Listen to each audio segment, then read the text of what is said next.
عزیزان محترم چند آپشن ہے خالی. آپشن اے جلدی سو جاؤ، جو کہ بہت مشکل ہے آج کل، جلدی کوئی بھی نہیں سوتا. آپشن بی رات کو کھانا کم کھاؤ، یہ بھی ہم نہیں کر سکتے، رات ہی کو تو مولانا صاحب کھانا ملتا ہے صحیح طرح، اس کو بھی کون چھوڑو. آپشن سی ساری رات جاگتے رہو، یہ بھی مولانا صاحب نہیں ہوتا، کیونکہ ہم کوشش تو کرتے ہیں پوری رات جاگیں، فجر سے پہلے آنکھ لگ جاتی ہے، فجر سے پہلے سو جاتا ہے آدمی. ساری رات باہر بیٹھیں گے 1-2 بجے تک گھومے پھریں گے اور آئیں گے. کیا کریں، کیسے اس وقت کو حاصل کریں؟ یہ سرمایہ ہے، یہ حسرت کھائے گا انسان جب قیامت والے دن کھڑا ہوگا کہ میں اپنی زندگی کے کیسے وقتوں میں سوتا رہا جب بٹ رہا تھا. جانے ہوتا آیت اللہ کشمیری سے پوچھا کہ کیا کیا جائے دین و دنیا اور آخرت کے لیے. انہوں نے کہا تمہیں اگر دنیا چاہیے تو بھی تہجد پڑھا کرو، اور اگر دین چاہیے تو بھی تہجد، اور اگر آخرت چاہیے تو بھی تہجد پڑھو. یعنی سحر میں اصل مسئلہ سحر میں بیداری کا ہے.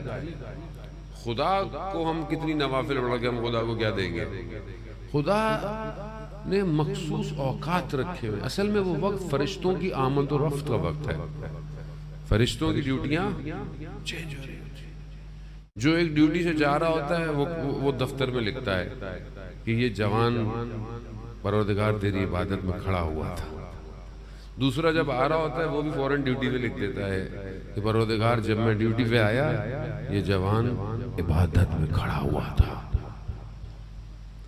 جب تک یہ دنیا کٹے گی نہیں یہ معاملہ جڑے گا نہیں.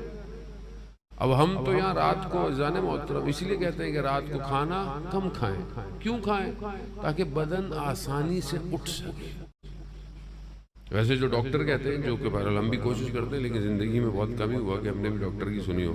ڈاکٹر کہتے صحیح ہیں، طبا کیا کہتے ہیں کہ 10 بجے سے لے کر رات 2 بجے کا ٹائم ہے صحیح سونے کا، کیونکہ جو آپ کھاتے ہیں یہ ٹائم ہوتا ہے جو باڈی انزائم پروڈیوس کرتی ہے اور آپ فریش ہو سکتے ہیں، بیماریاں دور ہو سکتی ہیں.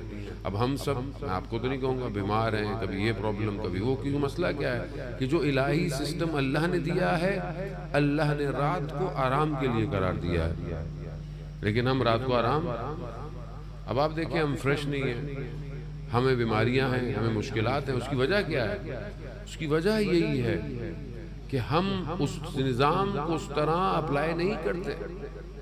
اگر انسان صحیح سوئے تو آپ دیکھیں خود فجر میں اٹھتا ہے. کم سونا، کم کھانا، کم بولنا، یہ 3 راز ہیں. اگر انسان چاہتا ہے کہ عرش کے راز اس کے اوپر کھلے تو ہمارے مرشد بھی کہتے تھے کہ اس شکم کو دنیا کی غلاظت سے مت بھرو ورنہ تمہیں آسمانوں کے راز آشکار نہیں ہوں گے.